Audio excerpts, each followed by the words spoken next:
Hey everyone, welcome to today's video. Welcome to the Video Game Fight School channel. Thank you so much for tuning in. So today we're going to be looking at Gotham Knights and more developments that are actually going on before the DC Fandome Event. So Warner Brothers Games Montreal is definitely stepping up the game, as well as Rocksteady too. And like I've mentioned, with the way the Suicide Squad game is, I really kind of like how Rocksteady is somewhat silent about it, or just underneath their breath talking about it, and allowing for the Gotham Knights game to kind of shine in a sense.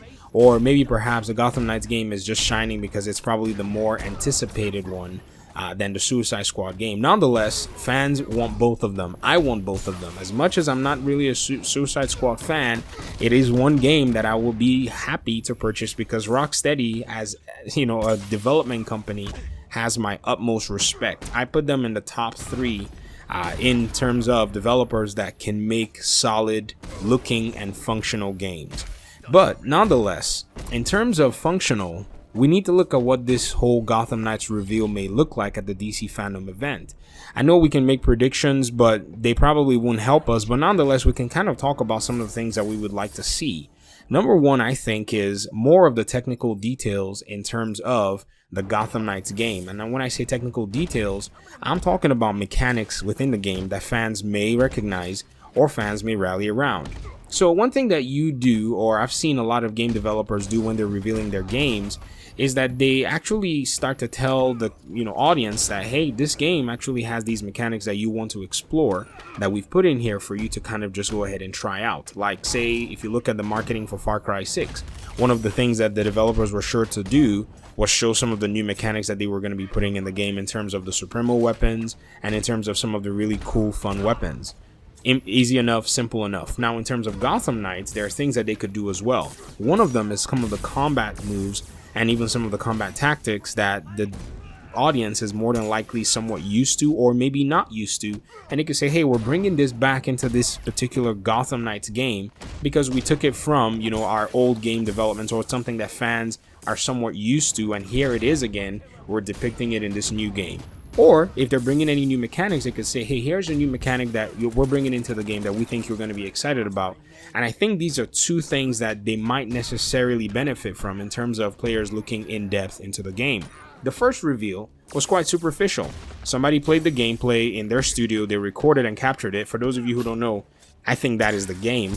Or it is a prototype or an alpha of the game that they have somewhere.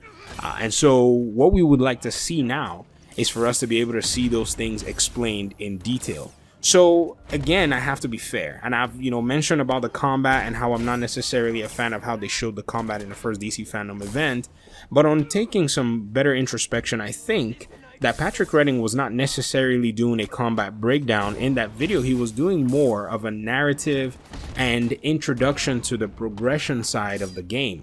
So what they'll need to do in this sense is maybe go in depth with the progression and also go in depth with some of the combat. So some things that you look at the Arkham games excelling in is the way the combat sequences work, where your character, basically Batman or Azrael or Batgirl, is you're able to do some really cool stuff like actually destroying enemy weapons and shields.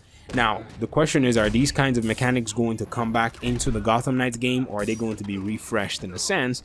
This could be something that they could just put out there to kind of allow for some excitement. Nonetheless, though, I'm not going to sit here and say that I do strongly believe that they need to do this alone or they're going to do this. If nothing else, the obvious thing is they're going to be revealing the villain and even some of the anti-heroes that will probably show up in this game. So the DC Fandome Event, to me, from what they've been showcasing, seems to me like a rogues gallery type reveal. And this is exactly what I believe that we're going to see the bulk of. Nonetheless, though, I think a technical side will be something that the fans will also benefit from as they're looking at the rogues gallery. If it's not a technical side from our combat, perhaps it could be a technical side from how the enemies react in combat or how they give you a challenge. But nonetheless, the excitement is still on. DC Fandome Event is going to be here in a few days, and I'm certain that the audience and the community, we're just all kind of in a sense hyped up. And I don't want to really, hype myself up too much or hype anybody too much. I just want us to just, kind of go in there with, somewhat of an open mind and see what it is that they have to offer, so that we don't go in with too many expectations, and then, if things don't meet the expectations that we have, were not utterly disappointed. I don't want to express any disappointment at Warner Bros. Games Montreal. In fact, at this point, I just want to cheer them on because I want this game to, come out. And I'm sure everyone that's listening to this video wants this game to come out. Whether you think the game is not good or not, or the game is great, you want to see it nonetheless, right? Okay, and I'm sure your answer is yes. So I guess I want to hear your thoughts in the comment section. What would you like to see at the Fandome event? Do you want to see the Rogues Gallery? Do you want to see technical sides of the game? Do you want to see it all? Let me know in the comment section below. Talk to you guys in another video. Thank you so much for watching. Peace out.